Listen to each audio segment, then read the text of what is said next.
Welcome. સપુષ્પી વનસ્પતિમાં લિંગી પ્રજનનનો આપણું પૂર્વફલન જે રચનાઓ છે તેમાં હવે જોઈશું આપણે પુષ્પના માદા પ્રજનન અંગ તેવા સ્ત્રીકેસરની વાત કરીશું. તો આ વિભાગમાં આ વિડીયોમાં આપણે સ્ત્રીકેસર, જેનું બીજું નામ જાયન્ટ પણ છે, તેની રચના જોઈશું. ત્યાર પછી મહાવ્યવધાની, જેને અંડક પણ કહેવામાં આવે છે, તે રચના જોઈશું. અને છેલ્લે આપણે વાત કરીશું ભ્રૂણપોટ, કે જેનું બીજું નામ છે માદા જનનજનક, તેની રચના પણ આપણે જોઈશું. તો સૌપ્રથમ જોઈએ છીએ આપણે સ્ત્રીકેસર. તો સ્ત્રીકેસરની સંખ્યાના આધારે અહીં પ્રકાર પડ્યા છે. તો જો પુષ્પમાં એક જ સ્ત્રીકેસર આવેલ હોય તો એવી પુષ્પને આપણે કહીશું, સ્ત્રીકેસરને કહીશું એક સ્ત્રીકેસરી પુષ્પ. અને જો પુષ્પની અંદર એક કરતાં વધુ સ્ત્રીકેસર આવેલ હોય, 2 હોય, 4 હોય, 10 હોય, 15 હોય, તો ઘણા બધા સ્ત્રીકેસર આવેલ હોય તો આપણે એને કહીશું બહુ સ્ત્રીકેસરી પુષ્પ. તો બહુ સ્ત્રીકેસરી અથવા એક સ્ત્રીકેસરી સંખ્યાના આધારે. હવે બહુ સ્ત્રીકેસરી ફરીથી 2 પ્રકાર પડે છે. જો પુષ્પમાં એક કરતાં વધુ સ્ત્રીકેસર આવેલ હોય અને બધી સ્ત્રીકેસરો છૂટી હોય, એ બધાથી જોડાયેલ હોય નહીં, તો એને કહીશું આપણે મુક્ત સ્ત્રીકેસરી. અને જો ઘણા બધા સ્ત્રીકેસર આવેલ હોય પુષ્પમાં અને સ્ત્રીકેસરો એકબીજાથી જોડાયેલા હોય, મુક્ત ના હોય, તો જોડાયેલા હોય તેને આપણે કહીશું યુક્ત સ્ત્રીકેસરી. ત્યાર પછી હવે આપણે દેખીએ ઉદાહરણમાં. તો સૌપ્રથમ જાસૂદના સ્ત્રીકેસર આપેલું છે, જ્યાં આપણે જોઈશું, ચોખ્ખું જોઈ શકીએ છીએ કે એમાં 1, 2, 3, 4 અને 5 પરાગાસન છે. મતલબ કે 5 સ્ત્રીકેસર દેખાય છે મુજબ 5 સ્ત્રીકેસરના પરાગાસન આપણને આપેલા છે, જે કહે છે કે ભાઈ 5 સ્ત્રીકેસરો છે અને 5 જોડાયેલી છે, પરાગવાહિની દ્વારા જોડાયેલી હોય છે, બાકી પરાગાસન બધાના મુક્ત હોય છે. તો આ આપણું યુક્ત સ્ત્રીકેસરનું એક ઉદાહરણ. ફરીથી એ જ મુજબ તો આ બાજુ બીજું ઉદાહરણ આપેલું છે અફીણનું સ્ત્રીકેસર, કે તે પણ યુક્ત સ્ત્રીકેસરી, કે જેમાં સ્ત્રીકેસરો એકબીજાથી જોડાયેલ હોય છે અને જોડાઈને એક સંયુક્ત પરાગાસન બનાવે છે. તો યુક્ત સ્ત્રીકેસરનું બીજું ઉદાહરણ આપણને આપેલું છે એ પ્રમાણે અફીણનું સ્ત્રીકેસર. ત્યાર પછી 2 ઉદાહરણ દેખીએ આપણે જાસૂદના સ્ત્રીકેસર, જે યુક્ત છે. છેલ્લે ચંપાનું પુષ્પનું સ્ત્રીકેસર આપેલું છે, કે જેમાં તમને બધી સ્ત્રીકેસરો બીજાથી છૂટી છવાયેલી છે, એટલે કે મુક્ત છે. દેખી શકો છો આ પહેલી સ્ત્રીકેસર, બીજી, ત્રીજી, ચોથી, 5મી. તો આ બધી મુક્ત સ્ત્રીકેસર બધાથી જોડાયેલી હોતી નથી. તો જેટલે પણ આ લીટી કરું છે બધા શું છે, સ્ત્રીકેસરો છે, છૂટીઓ છે, જોડાયેલી હોતી નથી. એટલા માટે આ મુક્ત સ્ત્રીકેસરનું ઉદાહરણ છે. પરાગાસન, પરાગવાહિની અને છેલ્લે નીચે ફૂલેલો જે ભાગ છે તેને આપણે કહીએ છીએ બીજાશય અથવા તો અંડાશય. ઓકે, જે પણ આપણા માટે રચના નવી નથી. તો સ્ત્રીકેસરના 3 ભાગ કરીએ આપણે: પરાગાસન, પરાગવાહિની અને બીજાશય અથવા તો અંડાશય. તો અંડાશય જે છે તે સ્ત્રીકેસરનો પુષ્પાસન નજીકનો, પુષ્પાસનના સંપર્કમાં આવેલો નિકટવર્તી ભાગ, જ્યારે પરાગાસન જે છે તે પુષ્પાસનથી દૂરનો ભાગ હોવાથી તે દૂરસ્થ ભાગ છે. પરાગાસન અને અંડાશય આ 2 ભાગ એવા છે કે જે સ્ત્રીકેસરના ફળદ્રુપ ભાગ હોય છે, અને પરાગ જે વાહિની છે તે અફળદ્રુપ ભાગ છે. ત્યાર પછી અંડાશયની અંદર જોઈએ તો અંડાશયની અંદર અથવા જે બીજાશય આપણે જેને કહીએ છીએ તેની અંદર કોટર હોય છે, એક પોલાણ હોય છે. જે પોલાણમાં આપણે ધોરણ 11માં ભણી ગયા પ્રમાણે જરાયુ હોય છે. જે જરાયુજી રચના પર અંડકો ઉત્પન્ન થાય છે. હવે આ અંડકોની સંખ્યાના આધારે ફરીથી 2 પ્રકાર પડી ગયા. જો જરાયુ પર એક જ અંડક ઉત્પન્ન થાય તેવા ઉદાહરણમાં આપણે દેખી શકીએ છીએ એક જ અંડક ધરાવતા એવા ઘઉં, ડાંગર કે પછી કેરી, કે જેમાં એક અંડક ઉત્પન્ન થયેલું છે, જરાયુ પર એક જ અંડક ગોઠવાયેલો હોય છે. તે ઉપરાંત કેટલાક વનસ્પતિની અંદર, પુષ્પની અંદર, સ્ત્રીકેસરની અંદર જરાયુ પર એક કરતાં વધુ અંડકો હોય છે, એટલે ઘણા બધા અંડકો હોય છે, જેના ફળમાં આપણે જોઈ શકીએ છીએ.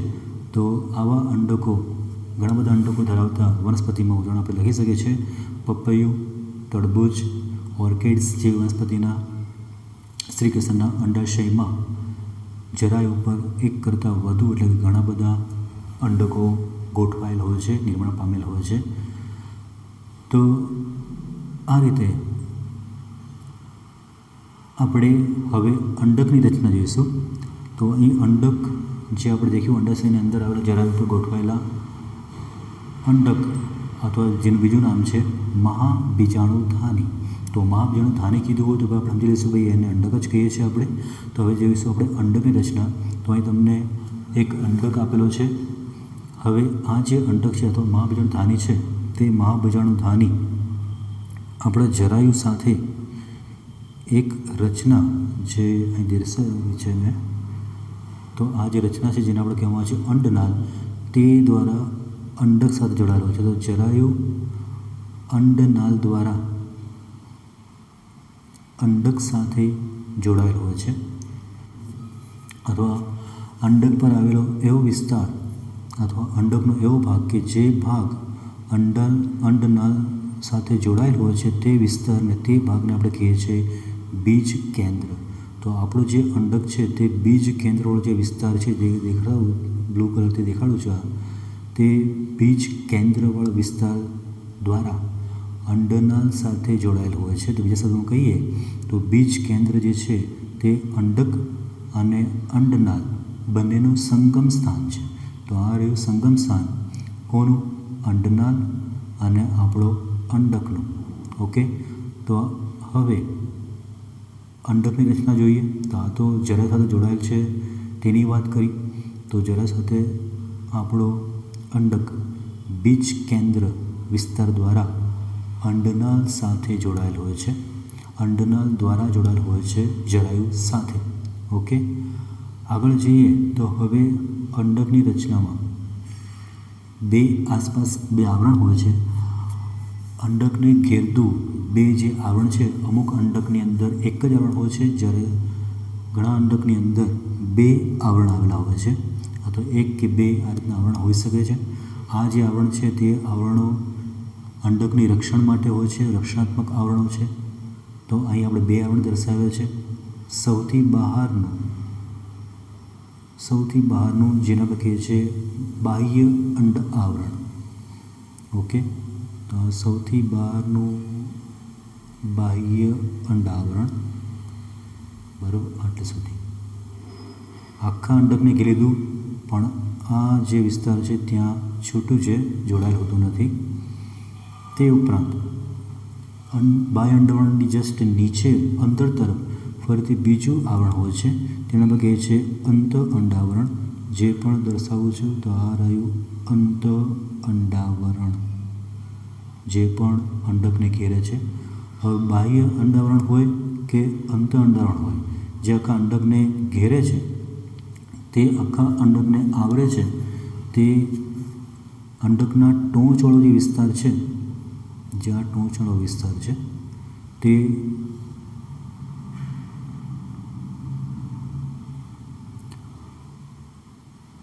અંડકના ટોચવાળો જે વિસ્તાર છે, આ ટોચવાળો વિસ્તાર, તે વિસ્તાર પર બંને અંડાવરણો છૂટા છે, જોડાયેલા હોતા નથી. તો જેના કારણે બંને વચ્ચે જે ગેપ રહી ગયો છે, જે ગેપ છે ત્યાં એક નાનકડું છિદ્ર છે, જે છિદ્રને કહેવામાં આવે છે, જે છિદ્રને આપણે કહીશું અંડ છિદ્ર. તો આ રહ્યું અંડ છિદ્ર ટોચના ભાગે જોવા મળતું. તો આ રહ્યું તો અંડકના ટોચના ભાગમાં જોવા મળતું છિદ્ર, જેને કહે છે આપણે અંડ છિદ્ર અથવા અંડક છિદ્ર, જ્યાં બંને અંડાવરણ અંત હોય કે બાહ્ય હોય તે છૂટા હોય છે, જોડાયેલા હોતા નથી. બાકીના આખા વિસ્તારમાં તે અંડકને ઘેરે છે. ખાલી ઉપરના ભાગની અંદર તે છૂટા હોય છે, જ્યાં અંડક છિદ્રની રચના કરે છે. તો આ રીતે અંડક છિદ્રની રચના થઈ ગઈ છે. હવે અંડાવરણ આખા પ્રદેયને ઘેરે છે. હવે અંડાવરણની અંદર તમે જોશો તો પ્રદેયવાળો જે વિસ્તાર તમને દેખાતો હશે, જે આપણે લીલા રંગના તમને કોષો દેખાતા હશે, તો જે લીલા રંગના તમને જે કોષો દેખાય છે તે કોષવાળો જે વિસ્તાર છે તેને આપણે પ્રદેહ કહીએ છીએ. જે પ્રદેશના કોષો, જેને પ્રદેહ આપણે કહીએ છીએ, જે અંડકનો મુખ્ય ભાગ છે, જે લીલા રંગથી તમને દેખાડ્યો છે, તે કોષો ખોરાકનો સંચય કરે છે. તો સંચિત ખોરાક દ્રવ્ય ધરાવે છે અને આવા પ્રદેહની વચ્ચે તમે જોશો મધ્ય ભાગમાં પીળાશ પડતા રંગનો તમને જે ભાગ દેખાતો હશે, વિસ્તાર દેખાતો હશે, તેને કહેવામાં આવે છે ભ્રૂણપુટ. ઓકે, તો પીળાશ પર તમને જે ભાગ દેખાય છે એ ભ્રૂણપુટ છે. અને ભ્રૂણપુટની આસપાસ તમને જે લીલા રંગના ભાગ દેખાય છે, લીલા રંગના કોષો દેખાય છે ખોરાકથી સંગ્રહ કરેલો, તે ભાગને આપણે કહીશું પ્રદેહ. અને પ્રદેહને જે ઘેરે છે તે અંડાવરણ. તો આ રીતે 3 ભાગ છે આપણા અંડકની અંદર. સૌથી બહારનો અંડાવરણ, અંત હોય કે બાય હોય, ત્યાર પછી અંદર આવતો પ્રદેહ, સંચિત ખોરાક દ્રવ્ય ધરાવતા કોષોથી બનેલો મોટાભાગનો વિસ્તાર, અને સૌથી અંદરનો પીળાશ પર તમને જે ભાગ દેખાય છે, પ્રદેશ દેખાય છે, તેના પર કહે છે ભ્રૂણપુટ અથવા માદાજન્યુ જનક. ઓકે, તો આ રીતે 3 વિસ્તારથી બનેલો આપણો અંડકકવ અથવા મહાબીજાણુ ધાની કહીએ, તો તેની રચના આપણે દેખી. હવે મહાબીજાણુ ધાની જે આપણા માટે સૌથી મહત્ત્વનું શું ધરાવે છે? ભ્રૂણપુટ ધરાવે છે. તો ભ્રૂણપુટ કવ અથવા માદાજન્યુ જનક કવ, તેની હવે રચના જોઈશું. હવે ધ્યાન રાખીશું અહીં ખાસ આપણે કે જે અંડછિદ્રવાળો જે ભાગ છે તે અંડકનો ટોચનો ભાગ. આપણે આગળ જ વાત કરી કે જ્યાં બંને બાજુના અંડાવરણો જોડાતા નથી, તેવો અંડછિદ્રવાળો જે ટોચનો ભાગ છે અંડકનો, આપણે અહીં જે અંડક દર્શાવે છે તે અધોમુખી છે, જેનું મુખ નીચે તરફ છે, ટોચનો ભાગ નીચે તરફ છે, એટલા માટે આપણે અધોમુખી છે. અને આપણે ચોપડીમાં જે આપેલો છે આ જે અંડક છે તેનો ટોચનો ભાગ ઉપર તરફ હોવાથી તેને આપણે કહીએ છીએ ઉર્ધ્વમુખી. તો આ રીતે અંડછિદ્ર જે છે તે અંડકનો ટોચનો ભાગ હોવાથી એનો જે સામેનો જે વિસ્તાર છે, તે અંડકનો તળનો ભાગ છે. તો અંડકનો તળિયો ભાગ હોવાથી આ જે વિસ્તાર છે અંડછિદ્રનો સામેનો વિસ્તાર, તેને આપણે કહીએ છીએ અંડક તલ અથવા નાભી કહેવામાં આવે છે. માદાજન્યુ જનકની રચના અથવા ભ્રૂણપુટની રચના. માદાજન્યુ જનક કહીએ કે ભ્રૂણપુટ કહીએ, બંને વસ્તુ આપણા માટે સેમ જ છે. હવે જે આપણે અંડક દેખ્યો, અંડકનો ટોચનો વિસ્તાર આ રહ્યો, જેને આપણે અંડછિદ્ર કહીએ છીએ. અંડકનો ટોચનો વિસ્તારની સામે આ રહ્યો અંડકનું તળિયું, જેને આપણે અંડકતલ અથવા તો નાભી પણ કહીએ છીએ, જેને કહીએ છીએ આપણે. તો હવે આપણે નાભી તો નહીં જોઈશું, પણ હમણાં વાત કરીશું આપણે અંડકનો ટોચનો વિસ્તાર, જેને આપણે અંડછિદ્ર તરફ કીધું. તો અંડછિદ્ર અથવા અંડકનો ટોચનો જે વિસ્તાર છે તે વિસ્તારમાં જે પ્રદેહ છે તે પ્રદેહનો એક કોષ, છિદ્ર તરફનો એક કોષ વિભેદન પામે છે. શેમાં? તો મહાબીજાણુ માતૃકોષ તરીકે તે વિભેદન પામે છે. અને હવે પ્રદેહનો ટોચ તરફનો હતો અંડછિદ્ર તરફનો કોષ મહાબીજાણુ માતૃકોષ કહેવાશે. અને હમણાં જ કહી દઉં કે આપણે હમણાં સુધી જે બી દેખ્યા અંડાવરણ જે દેખ્યું હોય, અંડાવરણના બધા જ કોષો, તે ઉપરાંત પ્રદેહના કોષો હોય, તે દરેક કોષો કેવા છે? દરેકની પ્લોઇડી કેવી હોય છે? દ્વિકીય હોય છે. અને આવો પ્રદેહનો આપણે એક કોષ લીધો છે કે જે કોષ વિભેદન પામી ગયો છે, અને હવે તેને આપણે કહીએ છીએ મહાબીજાણુ માતૃકોષ, જેનું બીજું નામ ઇંગ્લિશમાં આપણે કેવું હતું? MMC, જેને કહેવામાં આવે છે. MMC that means કે ભાઈ મેગાસ્પોર, M for મેગાસ્પોર. બીજું જે કેપિટલ M છે તે માતૃ, એનો અર્થ કે ભાઈ મધર, અને C for સેલ, કોષ. તો આ રીતે મહાબીજાણુ માતૃકોષ કે જે દ્વિકીય હોય છે, પ્લોઇડી એની. હવે આ જે કોષ છે તે કોષ અર્ધીકરણ પામશે, અને આપણને ખબર છે અર્ધીકરણ 2 તબક્કામાં થાય છે. અર્ધીકરણ નંબર 1 અર્ધસૂત્રી ભાજન અને અર્ધીકરણ નંબર 2 સમસૂત્રી ભાજન. તો હવે મહાબીજાણુ માતૃકોષનું પહેલું અર્ધીકરણ નંબર 1 થશે, જેના કારણે એકમાંથી બે કોષ મળ્યા આપણને. હવે આ જે બે કોષ મળ્યા તે મહાબીજાણુ માતૃકોષની દ્વિકોષીય અવસ્થા. ત્યાર પછી અર્ધીકરણ નંબર 2 થશે, જે બેમાંથી આપણને હવે 4 કોષ મળ્યા. તો આ રીતે 4 કોષ મળે છે. તો આ રીતે આપણને મહાબીજાણુ માતૃકોષના અર્ધીકરણથી એકમાંથી 4 કોષ મળ્યા. મહાબીજાણુ માતૃકોષ દ્વિકીય છે અને અર્ધીકરણ થયું છે, એટલા માટે છેલ્લે મળતા 4 જે મહાબીજાણુઓ છે તેની પ્લોઇડી કેવી હશે? બધા એકકીય હશે. કેવા હશે ભાઈ? બધા એકકીય હશે. તો આ રીતે મહાબીજાણુ માતૃકોષમાંથી અર્ધીકરણની પ્રક્રિયા દ્વારા, અથવા તો બીજા શબ્દમાં કહીએ તો મહાબીજાણુ માતૃકોષમાંથી મહાબીજાણુ નિર્માણની જે ક્રિયા છે તે પ્રક્રિયાને કહેવામાં આવે છે મહાબીજાણુ જનનની પ્રક્રિયા. કઈ પ્રક્રિયા? મહાબીજાણુ જનન. તો ફરી કહું છું મહાબીજાણુ જનન એટલે શું? તો મહાબીજાણુ માતૃકોષ જે દ્વિકીય છે તેમાંથી અર્ધીકરણની પ્રક્રિયા દ્વારા આપણને શું મળે છે? મહાબીજાણુ મળે છે. તો આ ક્રિયાને કહેવામાં આવે છે મહાબીજાણુ જનન. તો અહીં આપણે મહાબીજાણુનું શું કર્યું છે ભાઈ? જનન કર્યું છે, નિર્માણ કર્યું છે. એટલા માટે આ ક્રિયાને આપણે કહીએ છીએ મહાબીજાણુ જનન. અને આ ક્રિયા માટે શું કર્યું છે? આપણે પ્રદેહનો કોષ લીધો છે અને પ્રદેહનો જે મોટો કોષ છે જે વિભાજન પામી ગયો છે એ કોષ અર્ધીકરણ પામી આ રીતે એક કોષમાંથી આપણને 4 મહાબીજાણુ આપે છે. હવે આવા જે 4 મહાબીજાણુઓ છે તે 4 મહાબીજાણુઓમાંથી 3 જે કોષ છે તે અવનત પામે છે, નાશ પામે છે. અને શરૂઆતમાં દેખાડું છું, આ બી નાશ પામે છે, આ પણ નાશ. તો 3 નિષ્ક્રિય હોય છે અને નાશ પામે છે, અવનત પામે છે, વિઘટન પામે છે. હવે 4માંથી ખાલી એક જ સક્રિય હોય છે. અને આ જે એક સક્રિય છે તે મહાબીજાણુ જે એકકીય છે આપણને ખબર છે, કારણ કે દ્વિકીય તો છે જ નહીં. તો આવું એક મહાબીજાણુ હવે માદા જન્મજનકની રચના કરશે. તો આપણે માદા જન્મજનક બનાવવાનો છે, ભ્રૂણપુટ બનાવવાનો છે. તો આ રીતે 4 મહાબીજાણુમાંથી 3 અવનત પામ્યા છે, નાશ પામ્યા છે, અને જે એક છે તે સક્રિય મહાબીજાણુ હવે શું કરશે? 3 વખત સંભાજન પામશે. કેટલી વખત ભાઈ? 3 વખત સંભાજન પામશે. તો મહાબીજાણુ એકકીય આર્ય આપણો જે પહેલું વિભાજન અનુભવે છે. અને પહેલું વિભાજન કોણ અનુભવે છે? તો મહાબીજાણુની અંદર જે કોષ કેન્દ્ર છે તે કોષ કેન્દ્ર અનુભવે છે. અને એક કોષ કેન્દ્રમાંથી 2 કોષ કેન્દ્ર બને છે.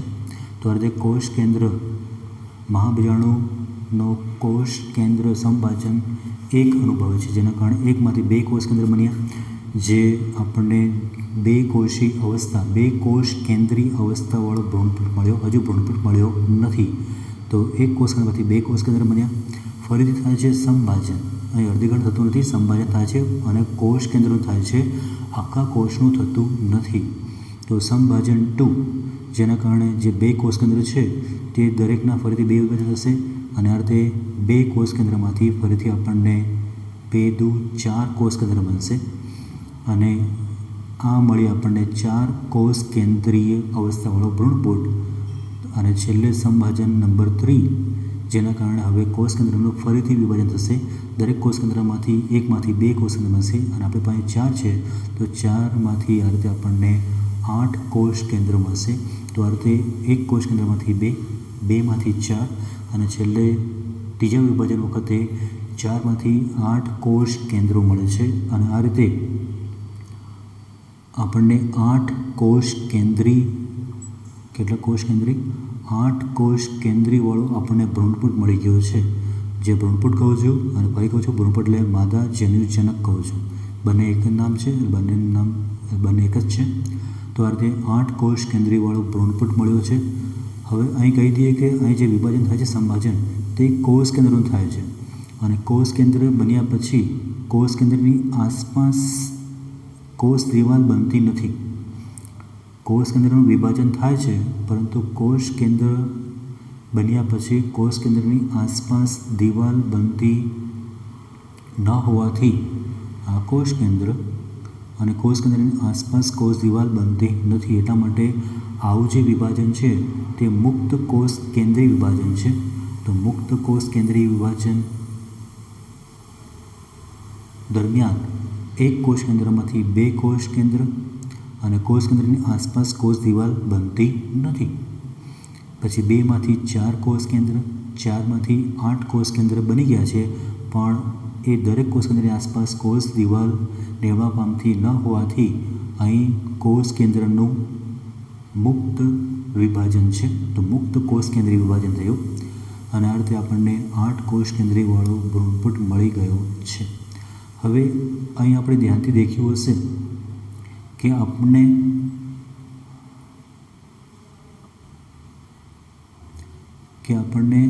અહીં 4 મહાબીજાણુ મળ્યા હતા. જે દેખાડું છું, આ 4 મહાબીજાણુમાંથી ફક્ત એક જ મહાબીજાણુમાંથી આપણને મળ્યો છે ભ્રૂણપુટ.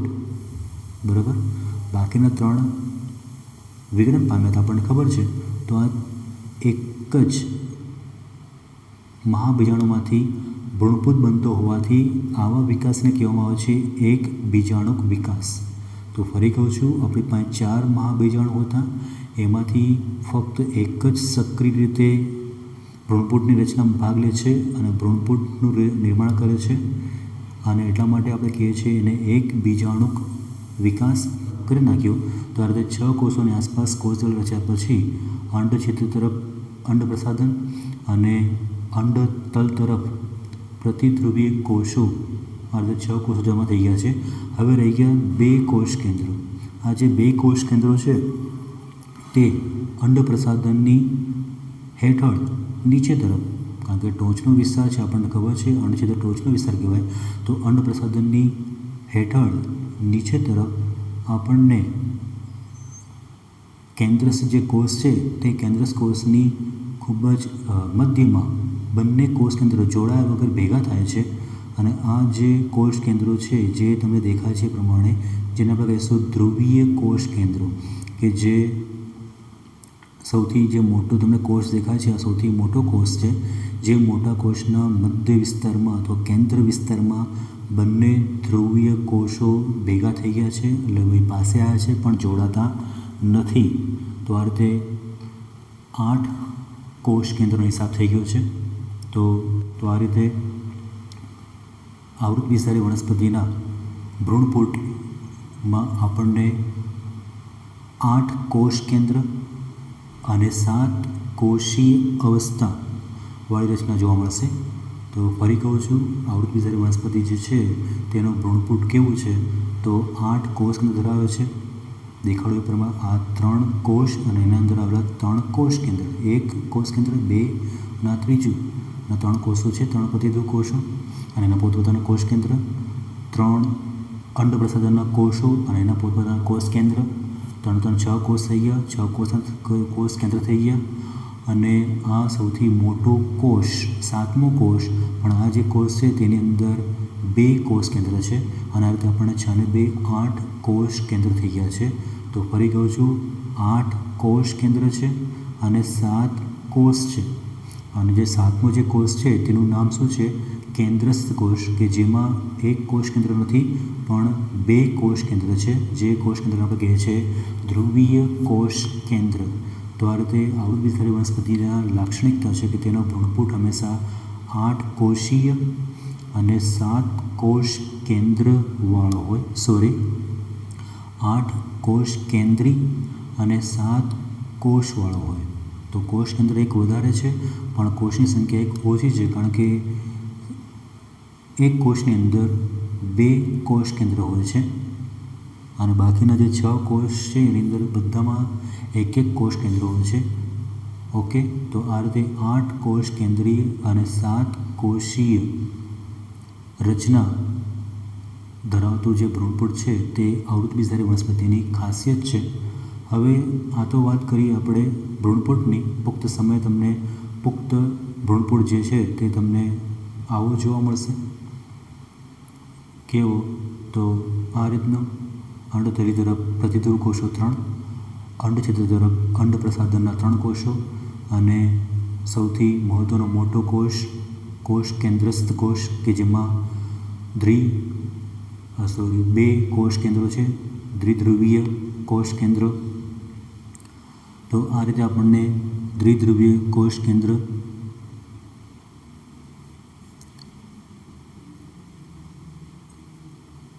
વાળો એક મોટો કોષ અને બાકીના બંને ધ્રુવ પર, અંડતલીય ધ્રુવ પર અને અંડછિદ્ર ધ્રુવ પર આપણને 3 કોષો જોવા મળશે. હવે જે અંડ પ્રસાધન છે તે અંડ પ્રસાધન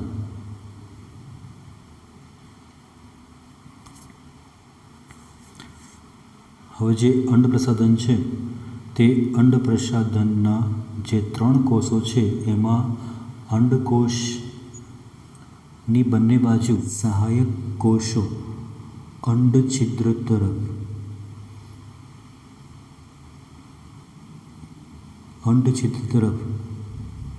સ્થૂલન દર્શાવે છે.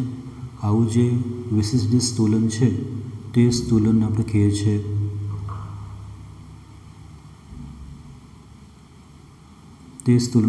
છીએ તંતુમય પ્રસાધન. જેની રચના જે કેમ છે તે વિશે તેનું કાર્ય શું છે તે કાર્ય પણ આપણે ભવિષ્યમાં આપણે જોઈશું. બેવડું ફલન જ્યારે ભણીશું તે વખત આપણે દેખીશું.